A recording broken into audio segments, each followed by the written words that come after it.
রাতের নিস্তব্ধতা, ঝিঝি পোকার ডাক, দূর থেকে পেঁচার ডাক ভেসে আসছে। একটি পুরনো সাইকেলের চেইনের একটানা চোরচোর এবং প্যাডেল ঘোরানোর শব্দ।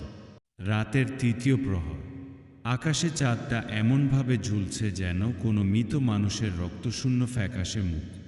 পুরো এলাকাটা যেন শ্বাস আটকে বসে আছে।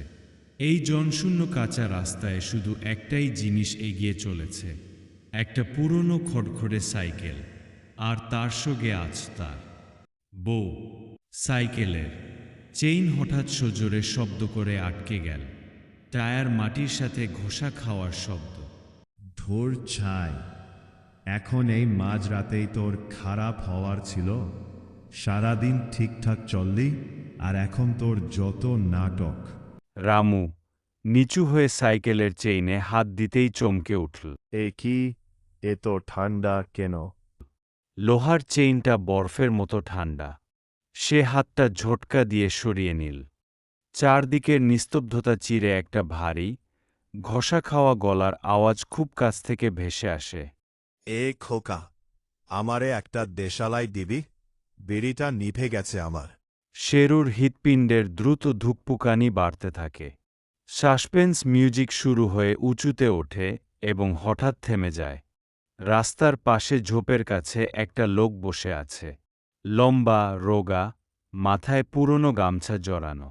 অন্ধকারে তার মুখটা অস্পষ্ট, যেন পরিষ্কারভাবে দেখা যাচ্ছে না। আরে বাপরে, কে তুমি? আমার তো জান বের করে দিয়েছিলে। এত রাতে এখানে বসে আছে? ঘর সংসার নেই নাকি তোমার? ঘর ঘর তো তাদের থাকে যাদের ফেরার জায়গা আছে। আমরা তো কবেই সবার থেকে বিচ্ছিন্ন হয়ে গেছি। কি বলতে চাও? সোজা করে বলো না।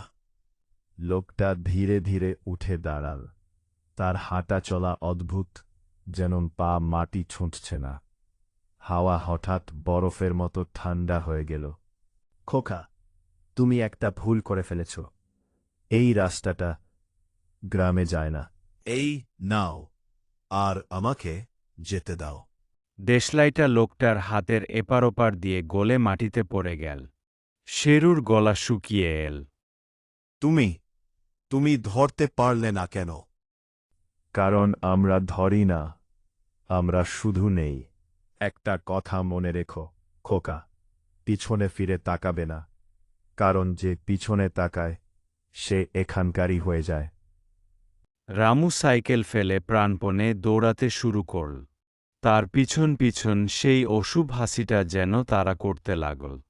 পিছনে দেখব না, পিছনে দেখব না ভাবতে ভাবতেও মানুষের মন তো ভয়ে সে এক মুহূর্তের জন্য ঘাট ঘোরাল না।